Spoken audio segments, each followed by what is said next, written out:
रोजच्या धावपळीच्या जीवनात आपल्याला काहीतरी पौष्टिक खावंसं वाटतं, पण त्यासाठी आपल्याला वेळ नसतो. पण आज मी तुमच्यासाठी घेऊन आली आहे अगदी 15 मिनिटात बनून तयार होणारी पौष्टिक अशी मिश्र बियांची चिक्की.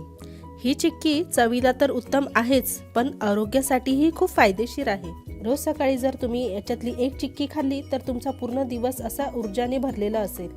तर चला मग अजिबात वेळ न वाया घालवता अगदी पौष्टिक आणि कुरकुरीत आणि ऊर्जाने भरलेली ही मिश्र बियांची चिक्की आपण तयार करायला घेऊया. इथे मी 1 वाटी एवढे मिश्र बिया घेतलेल्या आहे. याच्यामध्ये मी घेतली आहे सूर्यफुलाची बी, भोपळ्याची बी आहे, याच्यामध्ये मगज बी आहे, चिया सीड्स आहे, जवस आहे आणि तीळ आहे. सगळं मी समप्रमाणात घेतलेलं आहे. याच्यामध्ये तुम्ही तुमच्या आवडीप्रमाणे कमी जास्त याचं प्रमाण करू शकतात. आणि त्यासाठी मी अर्धी वाटी एवढा इथे मी गूळ घेतलेला आहे. सर्वप्रथम आपण इथे या बिया भाजून घेणार आहोत. सगळ्या अगदी मंद आचेवर आपल्याला भाजायचं आहे, जेणेकरून छान खरपूस अशा भाजल्या जातील. जोपर्यंत रंग बदलत नाही किंवा एक सुवास येत नाही भाजण्याचा, तोपर्यंत आपण याला भाजणार आहोत. 3 ते 4 मिनिटं लागली मला ही बिया भाजायला. बिया छान भाजलेल्या आहे. आता आपण हे पॅनमधून काढून घेऊया.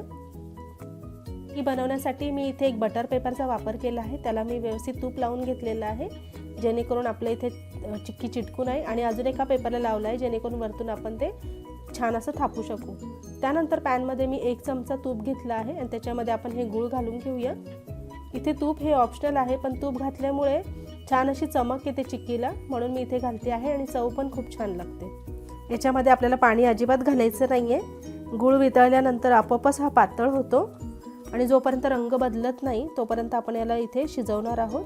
पुढे मी तुम्हाला दाखवते कसं रंग बदलतोय. हे बघा, छान असा फेस सुटला याला. थोड्या वेळानंतर रंग बदलल्यानंतर मी याचा एक थेंब पाण्यामध्ये टाकून बघणार आहे. जर हा व्यवस्थित असा तुटला म्हणजे आपला इथे गूळ शिजला आहे, आणि जर नाही शिजला तर हा असा ताणला जातो. पण इथे माझा हा गूळ असा शिजला आहे, मी तुम्हाला दाखवते आहे. पटकन असा तुटला हा. हे बघा, पटकन तुटतोय, म्हणजे याचा अर्थ आपला इथे गूळ शिजलेला आहे. गूळ जर व्यवस्थित शिजला नाही तर आपली जी चिक्की आहे ती कुरकुरीत न होता दाताला चिटकणारही होईल. आता याच्यामध्ये आपण जे बिया भाजून घेतल्या होत्या त्या याच्यामध्ये घालून घेणार आहोत. मी आता या वेळेला गॅस बंद केलेला आहे. बंद गॅसवरच मी इथे याला परतणार आहे, कारण गूळ खूप गरम आहे. जर अजून हा गॅसवर ठेवला तर हा गूळ जळू शकतो. हे बघा, मिश्रण व्यवस्थित एकत्र झालेलं आहे. आता मी जो बटर पेपरला तूप लावून घेतलं होतं त्याच्यावर मी याला थापून घेणार आहे. वरतून अजून एक बटर पेपर ठेवून तुम्ही लाटण्याच्या सहाय्याने याला लाटू शकतात, जेणेकरून छान अशी पातळ लेअर तयार होईल. याला आपण व्यवस्थित सेट करून घेणार आहोत. मी वरतून बटर पेपर ठेवून लाटून घेतलं होतं. हे बघा, अशा पद्धतीने. आता ओलं असतानाच आपण याची कटिंग करून घेणार आहोत. तुम्हाला हव्या त्या आकारात तुम्ही याला कापू शकता. चिक्की ओली असतानाच आपल्याला याच्यावर कट द्यायची आहे. जर ही एकदा सेट झाली तर ही व्यवस्थित तुटणार नाही आणि आपले जे आपण चिक्की बनवणार आहोत ती अशी एकसारखी बनणार नाही. त्यासाठी इथे आपण आधीच कट देणार आहोत. मी इथे पिझ्झा कटरच्या सहाय्याने चिक्की कापून घेते आहे. चिक्की कापल्यानंतर आपण 10 मिनिटं याला फ्रीजमध्ये सेट करण्यासाठी ठेवूया, जेणेकरून छान अशी कुरकुरीत चिक्की आपली बनवून तयार होईल. हे बघा, 10 मिनिटानंतर तुम्हाला दाखवते आहे. चिक्की व्यवस्थित सेट झाली आहे. हे बघा, किती पटकन अशी तुटते आहे, तुम्ही पाहू शकता.